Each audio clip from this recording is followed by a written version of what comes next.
तो इनको बहुत बड़ा सक्सेस मिला था कश्मीर में, बहुत बड़ा सक्सेस मिला क्योंकि वहां पर मुस्लिम बहुल इलाका था जहां पे उन लोगों ने ये टेररिज्म को बहुत अच्छे से उन्होंने पनपने में हेल्प किया, जिसके बाद ये सारे केसेस हुए जो वहां से सारे जो कश्मीरी पंडित थे उनका पलायन हुआ। ठीक है, इनफैक्ट कश्मीर का ऐसा सिचुएशन कर दिया गया, आप खुद सोचिए, जो वहां के हिंदू थे उनको मार के वहां से भगा दिया गया, पलायन हो गया। उसके बाद वहां पर कोई बाहर से आके लोग बस नहीं सकते हैं बिकॉज ऑफ 370 एंड 35A। और उसके बाद कहा गया कि आप रेफरेंडम नहीं करा रहे। भाई रेफरेंडम कैसे कराएं, वहां पर तो वही बचे हुए लोग हैं जो पाकिस्तान को सपोर्ट कर रहे हैं। इंडिया को सपोर्ट करने वाले लोग बचे ही कितने, सारे तो भगा दिए गए वहां से, तो रेफरेंडम क्या होगा वहां पे। अब जो सेपरेटिस्ट थे जिन्होंने अलगाववादियों को वहां पे बहुत अच्छे से लार्जली फंड किया जा रहा था। देखो बहुत सारे कदम सरकार की गलत हो जाते हैं बाद में साबित, जैसे सरकार ने कहा था कि हम नोटबंदी कर देंगे तो आतंकवाद खत्म हो जाएगा। आतंकवाद तो खत्म नहीं हुआ, लेकिन इंडिया की पूरी अर्थव्यवस्था चरमरा गई और कहा गया कि भाई आप कुछ चूहों को मारने के लिए पूरे फसल को जला दिया आपने। ठीक है, कि खेत में कुछ चूहे ना रहे इसलिए पूरे फसल को जला दिया। तो वो बहुत, अब जो हम लोग कंडीशन देख रहे हैं इंडिया का, जैसे आप मेरे बुक में देखोगे, क्योंकि हमें प्रो गवर्नमेंट होना है इसीलिए मैंने डीमोनेटाइजेशन को बहुत सपोर्ट करके लिखा था, क्योंकि मुझे और कुछ कर नहीं सकते। डीमोनेटाइजेशन 3 साल पहले का मामला है, 3 साल पहले तो उसको सपोर्ट ही करना था। अब भले आप आज का जो अर्थव्यवस्था देख रहे हो तो आप डीमोनेटाइजेशन के खिलाफ अच्छे से लिख सकते हो, लेकिन अगेन गवर्नमेंट सेम है इसलिए कुछ लिख नहीं सकते हो आप ज्यादा। डीमोनेटाइजेशन लाया गया कि सारा आतंकवाद खत्म हो जाएगा क्योंकि लोगों के पास फंड करने के लिए पैसे नहीं होंगे। लेकिन आपको नहीं पता कि बहुत ज्यादा पैसा उस समय जो होता था जाली नोट होता था, लेकिन जाली नोट का इतना प्रचलन हो चुका था इंडिया में कि वो जो जाली नोट है हम अच्छे से पहचानते थे कि 100 का जाली नोट कौन है, 1000 में क्या क्या चीजें होनी चाहिए ताकि पता चल जाए कोई जाली नोट नहीं है। अब तो पता ही नहीं चलता, अब जो नोट मिल जाता है हाथ में वही ले लेते हैं क्योंकि हमें पता ही नहीं है कि जाली नोट पहचानने के तरीके जो है वो इतना प्रचलित नहीं रहा जितना कि हम 1000 उस समय के नोट जो होते थे, 500 के जो नोट होते थे वो प्रचलित थे। तो सरकार ने सबसे पहले क्या किया, पहले डीमोनेटाइजेशन किया कि टेररिज्म खत्म होगा। कुछ महीनों तक कंट्रोल रहा, फिर से वो लोग शुरू हो गए। ये जो स्टेप उठाया उन्होंने, सारे आतंकवाद जितने अलगाववादी थे, जहां जो वहां के नेतागण थे जो वहां पर स्टेट होने की वजह से फल फूल रहे थे, क्या कर दिया उन्होंने उसको यूनियन टेरिटरी बना दिया। यूनियन टेरिटरी बहुत सारी चीजों पर सेंटर पर निर्भर करती है। अब दिल्ली सरकार देखो, दिल्ली सरकार चाहे जितना अच्छा काम कर ले, दिल्ली सरकार के हाथ में बहुत कुछ नहीं है। क्यों? क्योंकि ये भी यूनियन टेरिटरी है। इसे देखो कि कई बार जो चीफ मिनिस्टर है वो उसके हाथ में भी कोई पावर नहीं रहता क्योंकि लेफ्टिनेंट गवर्नर के हाथ में पावर होता है। उसी तरह से सेपरेटिस्ट और वहां के जो नेतागण थे उनके हाथ में बहुत पावर था, बहुत पैसा था, क्योंकि वो फंडेड बाय टेररिस्ट ग्रुप्स थे। और ये टेररिस्ट ग्रुप्स कहाँ थे? पाक ऑक्यूपाइड कश्मीर में, जो इंडिया के गलती की वजह से उनके पास रह गया। हम वॉर जीत गए, जस्ट इमेजिन करो, हमने वॉर जीता और जमीन हारा। कितनी शर्म की बात है कि हम कह रहे हैं कि हमने युद्ध जीता। भाई युद्ध जीता तो आप यूएन के पास दौड़ के आप क्यों जा रहे हो? आपको यूएन के पास जाना नहीं चाहिए। अब हम लोग कहते नहीं नहीं नहीं, हमें कहीं किसी बाहरी इंटरफेरेंस की जरूरत नहीं है, बायलैटरल टॉक से हम निपटाएंगे, इसीलिए आप मना कर रहे हो। द रीजन इज, गए थे दौड़ के यूएन ने क्या किया? कहा कि इमीडिएटली स्टेटस को मेंटेन करिए। और स्टेटस को का मतलब था कि जो जहां पर वहीं ठहर जाए। पाक का आर्मी को खदेड़ के पाकिस्तान तक पहुंचा रहे थे हमारे आर्मी वाले, बस वहीं रोक दिया गया वॉर को और पाकिस्तान ऑक्यूपाइड कश्मीर बन गया। अदरवाइज हम युद्ध जीत के जमीन हार गए। ये शर्मनाक बात है। रिसेंटली ये रिलेशन और खराब हो गया जब आर्टिकल 370 हटा। अब देखो आर्टिकल 370 हटा तो हमारे देश में किसी भी पार्टी को ऑब्जेक्शन नहीं होना चाहिए था। क्यों? क्योंकि एक बात खाली यही सोच लो ना, खत्म करो 370, हमें नहीं है पता, हमें कुछ भी नहीं पता 370 के बारे में, लेकिन हम इतना जानते हैं कि अगर पाकिस्तान 370 सपोर्ट कर रहा है तो पाकिस्तान को वो हेल्प कर रहा है, तो हमें उसके खिलाफ होना चाहिए। लेकिन यहाँ पे बड़े बड़े पॉलिटिकल पार्टीज भी 370 के फेवर में थे, सिर्फ इसीलिए कि उनको लग रहा था कि मुस्लिम कम्युनिटी नाराज हो जाएगा। तो हम लोग बेसिकली देश की राजनीति नहीं करके बहुत ही गंदी ओछी राजनीति कर रहे होते हैं इंडिया में। चलिए देखिए क्या लिखा मैंने, recently relation has turn uglier, uglier मतलब और गंदा हो चुका है रिलेशन, अगली का मतलब कुरूप होता है, after the removal of article 370। आगे इसका पैराग्राफ अभी खत्म नहीं हुआ है। जम्मू एंड कश्मीर एक बार जहां लिख दिए ना हमने, जहां पर हमने जम्मू एंड कश्मीर लिख दिया, अगर आप यहां ब्रैकेट में JNK लिख दोगे तो इसके बाद आप, जैसे पोक है JNK, ये उसके बाद अब JNK ही लिखना है ना, एक बार तो जम्मू एंड कश्मीर लिखना ही पड़ेगा ना। Shivam, take one step at one time. अभी आपके पास जितने मार्क्स है उसके साथ आप बेस्ट एफर्ट दो Tier 3 में, बस और कुछ नहीं कर सकते हो।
एक सेकेंड रुकना।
देखो, जो पाकिस्तान था टूथ एंड नेल फाइट किया ऑन ऑल इंटरनेशनल प्लेटफॉर्म्स, ठीक है, अगेंस्ट इंडियाज डिसीजन 370 हटाने का। पूरे दिन नेशनल टेलीविजन में दोनों कंट्रीज एक दूसरे को गालियां देते हैं, मजाक उड़ाते हैं। हमारे प्रेशियस जो रिसोर्सेज है वो हम वेस्ट कर रहे हैं डिस्ट्रक्टिव एफर्ट्स में, जबकि हमारे जो अपने सिटीजन्स है दिन भर कमर तोड़ मेहनत करते हैं। टॉयल मतलब होता है बहुत कमर तोड़ मेहनत करना, डे एंड नाइट, और कोशिश करते हैं जस्ट एक समय का ढंग का खाना मिल जाए उसके लिए कोशिश करते हैं, जबकि हमारे दोनों कंट्रीज मतलब मिलियंस ऑफ डॉलर्स वेस्ट कर रहे हैं सिर्फ एक दूसरे से फाइट करने में। जो हमारा दूसरा नेबर है वो चाइना है, उसके साथ भी हमारा रिलेशन बहुत अच्छा नहीं है। और सबसे बड़ा प्रॉब्लम क्या है कि वो एक डियर फ्रेंड ऑफ पाकिस्तान है। डियर फ्रेंड ऑफ पाकिस्तान कैसे बन गया वो भी बताएंगे। चाइना जम्मू एंड कश्मीर का करीबन 20% लैंड पे कब्जा किए हुए है, जिसको अक्सई चीन कहते हैं। अक्सई चीन का लैंड उसके पास कैसे आया? देखो, ये एक बैरन लैंड था, आइसोलेटेड लैंड था, यहाँ पे कोई ह्यूमन पॉपुलेशन नहीं रहता था, कोई भी ह्यूमन पॉपुलेशन इस पीस ऑफ लैंड पे नहीं रहता था, लेकिन ये बहुत ही मिलिट्री इंपॉर्टेंस का प्लेस था। चाइना ने 1950 में एक मिलिट्री रूट बनाना शुरू किया, जिससे तिब्बत को जिंजियांग के साथ कनेक्ट करने का जो रूट है, शॉर्टेस्ट रूट, वो बनाना शुरू किया। अमेरिका ने ऑब्जेक्ट किया और 1962 में इंडो चाइना वॉर, जिसको सीनो इंडियन वॉर भी कहते हैं, वो दोनों के बीच में हो गया। इंडिया को पाकिस्तान से भी युद्ध हो चुका है और चाइना से भी युद्ध हो चुका है। अब आपके दोनों नेबर्स के साथ आपका युद्ध हो चुका है। और जस्ट इमेजिन करो, जो हमारा पीस ऑफ लैंड है, जिसको पोक के रूप में ऑक्यूपाई किया हुआ है पाकिस्तान ने। हमारे पीस ऑफ लैंड का ही करीबन 5000 स्क्वायर मील लैंड उन्होंने चाइना को दे दिया है, और उसके बाद उनके बीच में दोस्ती है। मतलब मेरा माल मेरे दुश्मन आपस में बांट के दोस्ती किए हुए। This led to 1962 Sino Indian war. जो इंडियन आर्मी था बहुत ब्रॉड फॉट किया, बहुत अच्छे से ब्रेवली लड़ाई किया, लेकिन प्रॉब्लम क्या था इंडिया के साथ कि ना उस समय अमेरिका ने हेल्प किया ना यूएसएसआर ने हेल्प किया। दोनों जो वर्ल्ड पावर थे उस समय दोनों ने हेल्प नहीं किया था। क्या लिखा है? प्राइवेटाइजेशन ऑफ रेलवे लिख लो। एक और topic, privatisation of railway. Privatisation of railway भी ठीक है। जो आप कह रहे हो काजल बिल्कुल सही है कि पाकिस्तान सपोर्ट चाइना को नहीं कर सकता बिजनेस में, लेकिन प्रॉफिट में, लेकिन फिर भी चाइना इतना इंटरेस्ट क्यों दिखाता है पाकिस्तान में? वो इतिहास है, इतिहास ने उसको हेल्प किया है। यहां तक कि पाकिस्तान के पास न्यूक्लियर जो पावर आया है वो पावर उपलब्ध कराने वाला चाइना है, वरना वो न्यूक्लियर पावर ही नहीं बनता। दूसरी बात है कि पाकिस्तान ने हमारा जो लैंड था पाक ऑक्यूपाइड कश्मीर करके जो उन्होंने लिया था, उसके 5000 स्क्वायर मील लैंड उन्होंने चाइना को दे दिया, बिकॉज चाइना को वहां पे स्ट्रैटेजिकली और मिलिट्री वाइज कंट्रोल करने के लिए वो लैंड की जरूरत थी। पाकिस्तान ने उसको उपलब्ध करा दिया, इसने पाकिस्तान को न्यूक्लियर पावर बना दिया। और इंडियंस तो ऐसे भी खरीदेंगे, हमें जहां सस्ता माल मिल जाएगा हम खरीदेंगे ही खरीदेंगे। चाइना अच्छे से जानता है भाई, हम लोग इंडियंस बहुत बड़े बड़े बातें करते रहते हैं कि हम चाइना से माल नहीं खरीदेंगे, चाइना के लिए हमारे दिल में कुछ नहीं है, हम चाहते हैं इंडियंस जो कंपनी से वो फले फूले। लेकिन एक बात बताइए, आपका एक स्टैच्यू बना है इंडिया में अभी, यूनिटी, स्टैच्यू ऑफ यूनिटी, उसका भी तो आधा से ज्यादा काम चाइना से करा के लाया गया। तो आप कहां तक संभाल लेंगे जब आपकी सरकार ही काम करवा रही है चाइना से? तो फिर Indian will read about the Indo-Pak and Indo-China history. He will definitely curse Nehru for his wrongdoings. देखो बेटा वरुण, एक बात है, जो आप कह रहे हो ना नेहरू को कर्ज करेंगे, मैं आपको स्ट्रेट अवे एक चीज जरूर बताऊंगी, कभी भी किसी भी पर्टिकुलर पर्सन को कर्ज मत करना, क्योंकि आज से मैं बताती हूँ करीबन 10 साल पहले जब इंटरव्यू था सीपीयू एसआई के इंटरव्यू में, हमारा एक स्टूडेंट जो बेसिकली बहुत ज्यादा हमेशा उसको मैं यही कहती थी कि इतना सीधा सीधा मत बोलो, उन्होंने स्ट्रेट अवे एक लाइन यूज किया था कि भारत के सभी मौजूदा समस्याओं के सिर्फ एक ही जन्मदाता है, वो नेहरू। आउट हुआ है वो इंटरव्यू से। भाई आप नहीं कह सकते हो ये सब चीजें। बेसिकली क्या है जो आप कह रहे हो ना, मैं भी वैसे ही हूं, सीधा सीधा बात करने वाली हूं। लेकिन कहते हैं कि जब आप कहीं किसी भी कंपनी में काम करते हो थोड़ा डिप्लोमेटिक हो, यानी इतना तो छोड़ के चलो कि समझौता हो सके अपने दुश्मनों से भी। इसीलिए आप नेहरू के सीधा नाम नहीं लोगे। आप जो कह रहे हो नेहरू का बिल्कुल सही कह रहे हो। उस समय हिंदी चीनी भाई भाई करके उन्होंने अपना सारा सब कुछ दिखा दिया। चाइना भी समझ गया इंडिया के पास वॉर के लायक कुछ भी नहीं है, और इसीलिए उसके बाद हमला किया था, इंडिया से जाने के तुरंत बाद हमला किया था। आप कह तो सही रहे हो। करतारपुर कॉरिडोर देखो, ये सब करंट अफेयर्स है, करंट अफेयर्स जो है उसका नहीं आएगा, ठीक है।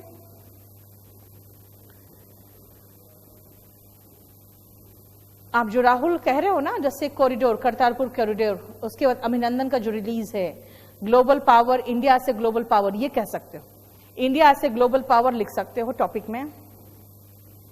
इंटरनेशनल प्रेशर ऑन पाकिस्तान, ये कोई टॉपिक नहीं है, ठीक है। China is strategically covering India from all sides, whether it is Sri Lanka, Nepal, basically land ही बोरो कर रहा है, वही तो ना, वो बाई कर रहा है, बोरो कर रहा है lands from all places.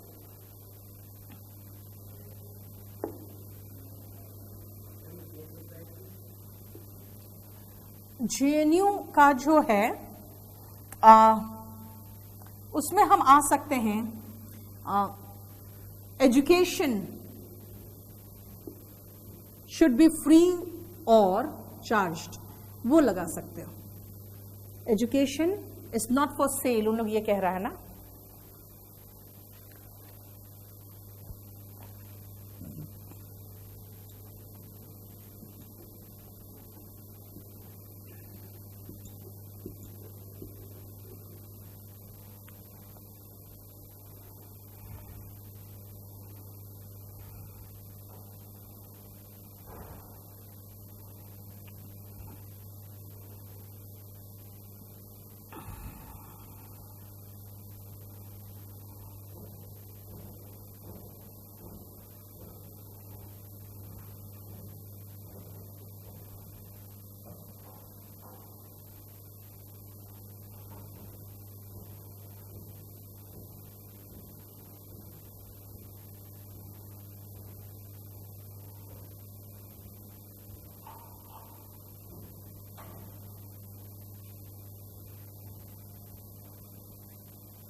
Yes, every word counts Arun, article A and the भी काउंट होता है।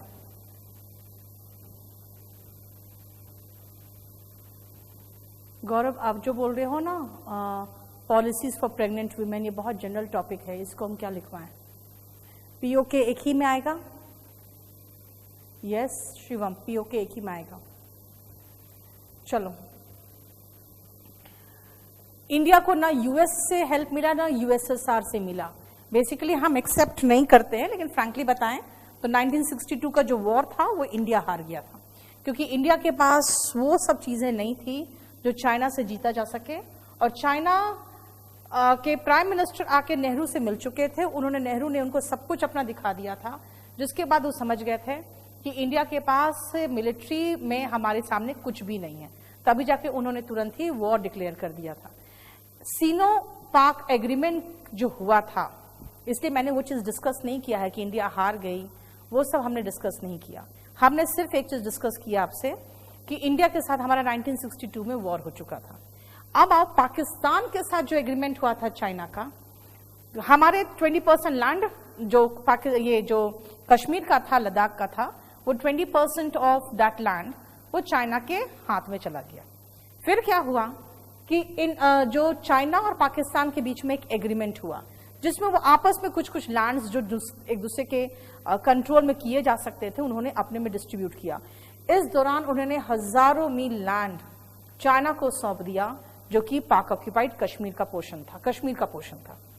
अब देखो क्या हुआ, चाइना और पाकिस्तान इंडिया के लैंड को डिस्ट्रीब्यूट करके फ्रेंड्स बन गए और हम दोनों के दुश्मन बन गए।